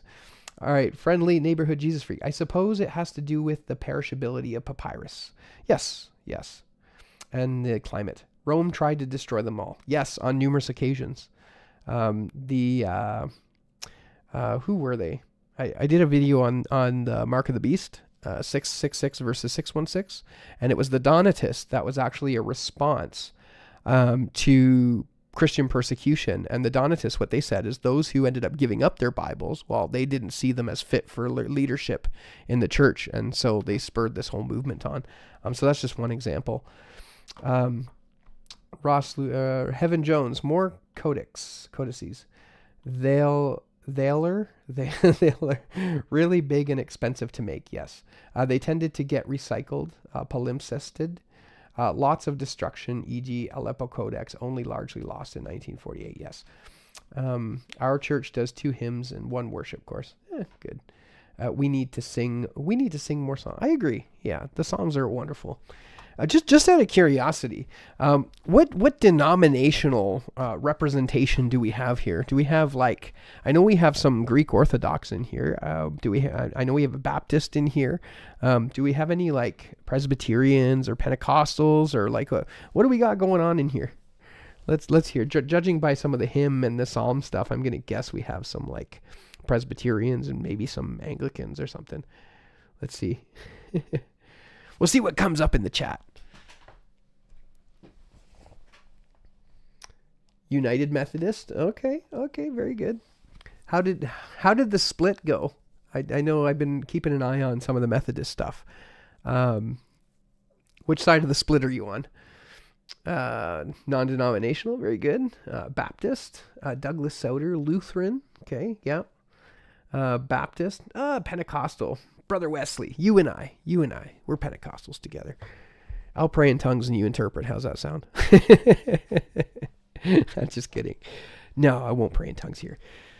No, I did preach a sermon on tongues. Was it last week? And then I had a chance to speak with the charismatic cheetah about the gift of tongues. Ross, you're a Pentecostal. Awesome. Praise the Lord. In the Philippines, an independent church was more charismatic but shifted towards MacArthur. Oh, interesting. How long have you been going to that church for, Heaven? Soldier of Christ 73. Do you like revealing truth? I know some people think he's a heresy hunter, but I think his channel is of great value, and I love he shows cases of real miracles as well as debunk fakes one. Yeah, so There's two parts to this, right? In the early days, some of the heresy hunting stuff was beneficial, but now it's just overloaded. YouTube is just filled with heresy hunting, right? And I will tell you, if that's all you're consuming and that's all you're watching and that's all you do is heresy hunting, it will change you. It will change you, not for the better.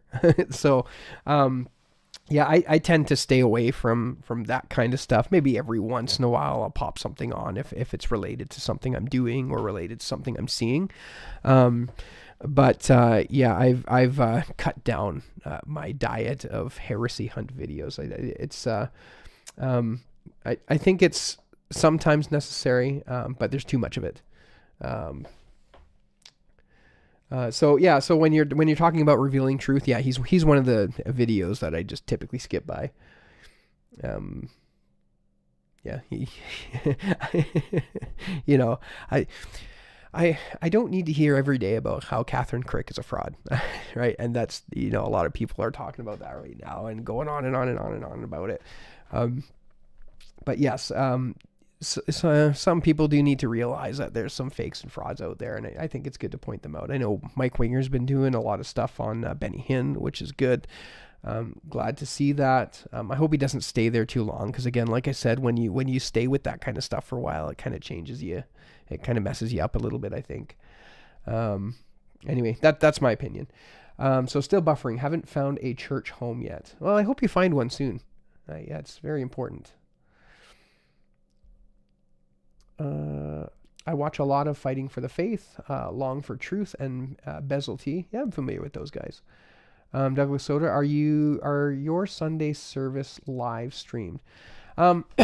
I think we may get to the point where we live stream them. Right now, we just privately do them on Zoom. So the church members come, or whoever we send emails out to, and then I take the sermons and then I cut them up, edit them, make myself appear to be a better preacher than I am.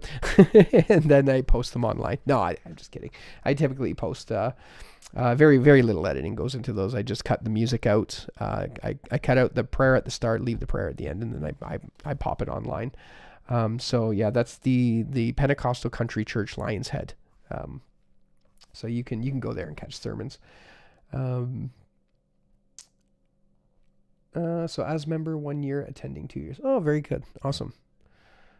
So they changed in 2 years from more charismatic to more MacArthur leaning. That's a quick changeover. Maybe it's a new pastor. Yeah, in my experience, changing things at a church is typically very slow, very slow. All right. I saw the charismatic cheetah video and thought it was well done. Oh, great. Thank you. Get known discernment ministries are cringe. Yes, they can be. They can be. Some people can do them well. Yeah, other times, yeah, mostly cringe. However, went to Cebuano service part-time, 27 to 20. Cool. Stumbling block before I was saved, ghost hunters. Okay, okay. You know what? Before I was a Christian, I did a lot of that stuff too. After I was saved, heresy hunters. Heaven Jones not into heresy hunting. Yeah. It's amazing how much time, like if you really consider how much time you'd spend watching heresy hunters, when you could be doing other things like looking through Greek manuscripts and variant readings and trying to figure out, you know what I mean? You could spend so much time elsewhere.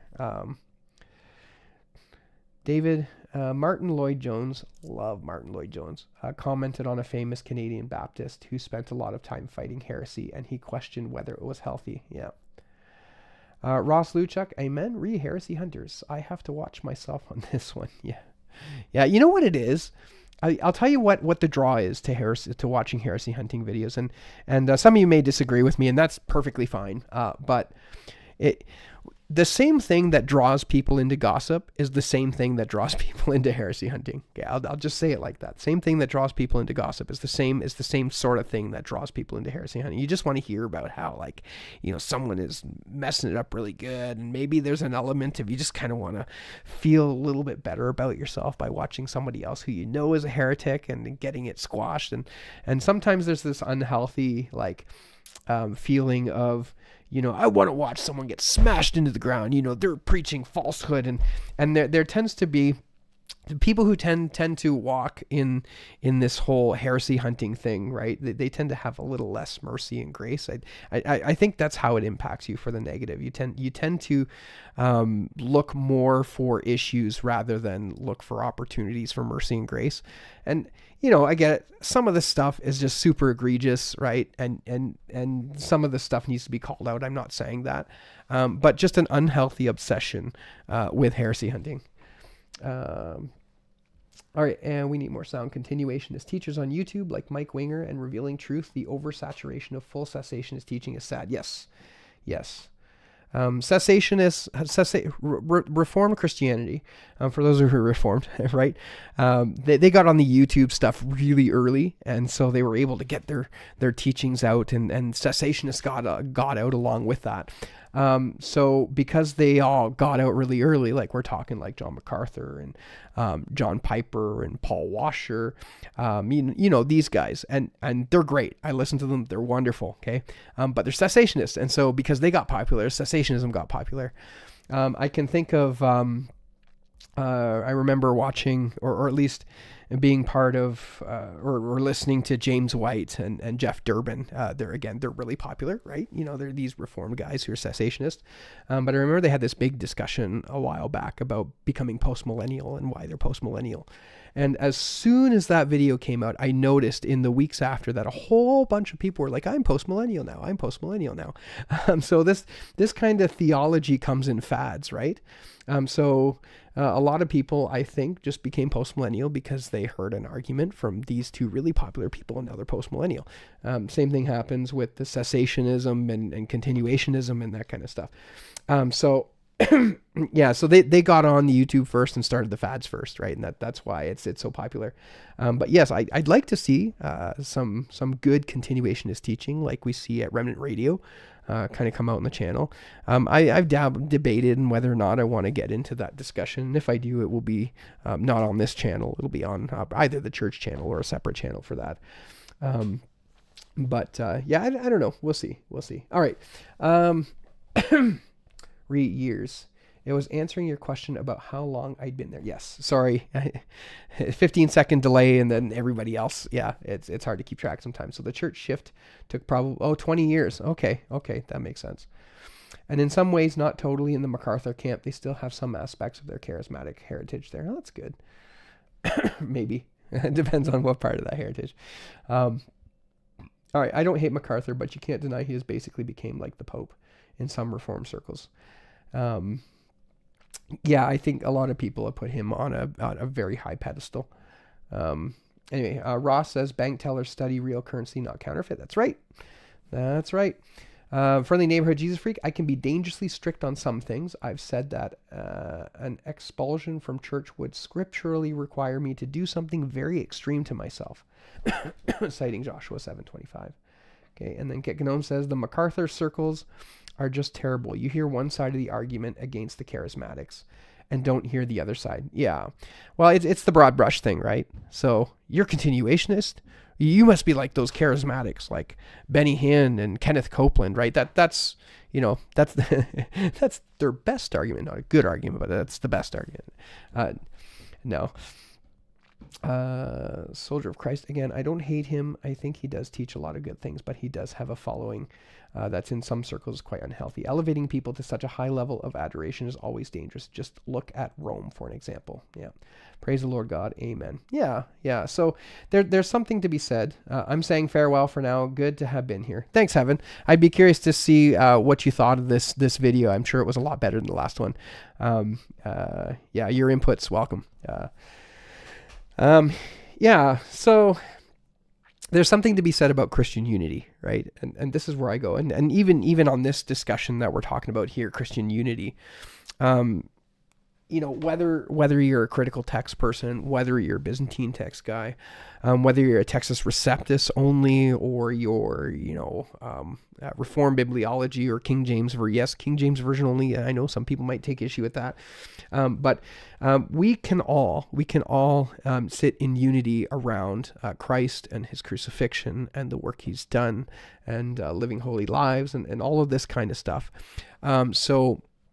Yeah, as much as I see the Byzantine text as an important conversation, and the King James Version onlyist will see it as an important conversation, my plea would be to have unity not in the Bible translation that we're using, but to have unity in Christ.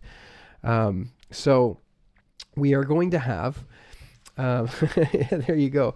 Yeah, we are going to have our disagreements, and we need to be able to work around those. We don't have a pope as Protestants saying, you got to believe this, right? So there was a really interesting video that I watched from Disciple Dojo. Let me see if I can find it.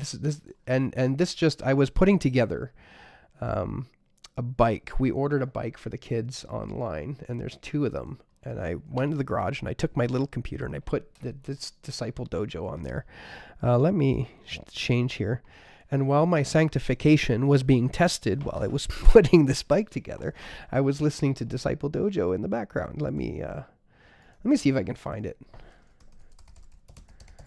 Anyway, he was talking about John Wesley, and of course we're Pentecostal. We come from a Methodist tradition, which was started by John Wesley. So Disciple Dojo. Oh, there he is. Oh. You know what? We'll go here. So he was reading through some of the stuff with John Wesley. And as you know, John Wesley and who was it? There it is. Whoop. We're not going to listen to that together, but I will paste the link in the comments because it's really good. It is very good. This is John Wesley's treatise on Catholic unity, and not Catholic as in Catholic Church, but Catholic as in, lower C, Universal Church. And I'm not going to do it justice to try to to summarize it all here. But generally speaking, John Wesley makes the point that that a man who believes in something, he agrees that it's right. And so if he didn't agree that it was right, then he wouldn't believe in it, right? Disciple Dojo. But then he makes the case that, well, every man also knows that not everything that he believes is right. And so the essential argument from John Wesley, and again, he's super eloquent. The general argument is that, well, you're not going to force that upon somebody else. Of course, there's things we have to agree on, absolutely. But then there's these areas where we need to give each other grace and mercy. Anyway, it's really good. I'm not doing it justice, but listen to it. It's 45 minutes, just on your own time, whenever. But he makes a seriously strong case, and this is one thing I like about being Byzantine prior, and I'm not a Byzantine prior because of this, but it does offer me a very unique opportunity to bridge a gap between some of the modern critical thinking, everywhere from there all the way to King James Version only. Now they're not going to agree with me. I'm just some guy in my basement, who likes to read and look at these things. But I try to include all the discussions surrounding it. So I came from a King James Version only background, came out of that, but I wasn't entirely swayed by the critical text arguments. And again, there's no passage of scripture where we're going to fight out a specific doctrine or anything. Like I don't know of any crazy doctrine that's going to be totally subsided. And I know some of the TR arguments as well, it causes issues with preservation. Sure. That's the point we're arguing, but everything else, I mean, when you talk about the gifts of the Spirit, it's not like anything major difference between any of the various textual positions. Anyway, all that to say, this is a really good video about there it is, about the Catholic spirit. Okay. It's really good. Watch it. Totally recommend it. It's something I try to maintain on this channel. I'm not trying to present myself as unbiased. I'm totally biased, right? I have a Byzantine priority, but I do want to allow room for other positions to speak and to share that. So anyway, that's my whole spiel. That's my whole spiel about Christian unity. So hoping that my Baptist brothers, my Presbyterian brothers, my Anglican brothers, even those who may be in the Eastern Orthodox and Catholic. Now, I'm not saying those systems are great, okay, but I'm sure there are some people who are saved amongst them. I just hope that this content, it speaks to everybody who is interested. Anyway, okay. Comments. Heavens, totally agreed with Christian unity. That's good. I'm very much Wesleyan in many of my beliefs. Yes, me too. I love Disciple Dojo. I'm weird. I'm a continuationist, and I do think the gifts are still around, even the supernatural ones, but only at certain times, and that there aren't people with the same level of gifts as the apostles. Yeah, well, scripturally speaking, let him do each in proportion to his faith, right? I think that's Romans 12. So yeah, there are different levels if you want to use that. And now I would take issue with signs of an apostle.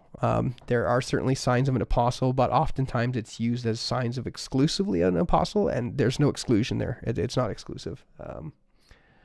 Anyway, so glory to the triune God. Yes, amen. But there still are gifts of healing and such. Yes. So Friendly Neighborhood Jesus Freak says, I think some people who agree with me on the gifts would consider themselves continuationists, even though I don't consider myself one. Interesting.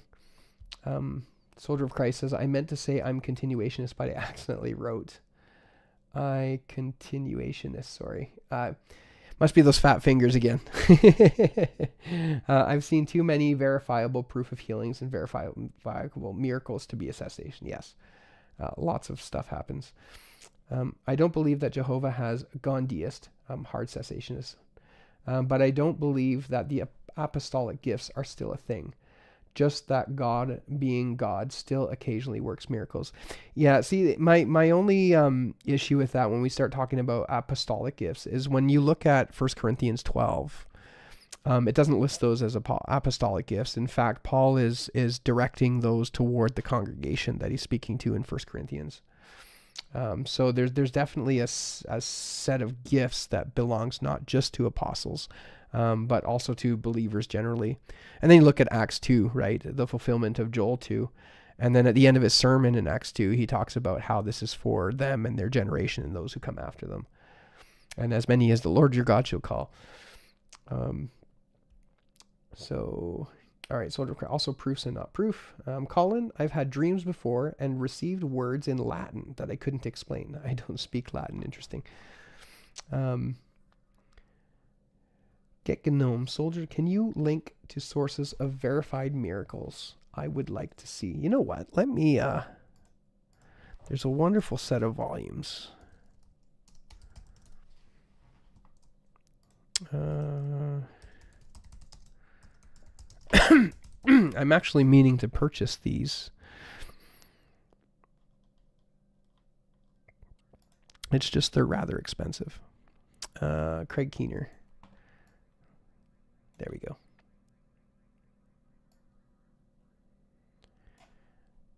All right, here we are. Craig Keener's book, The Credibility of New Testament Accounts, 2-volume set. Apparently this started off, it was going to be a commentary on the book of Acts, but then it turned into this giant, like, 2-volume set.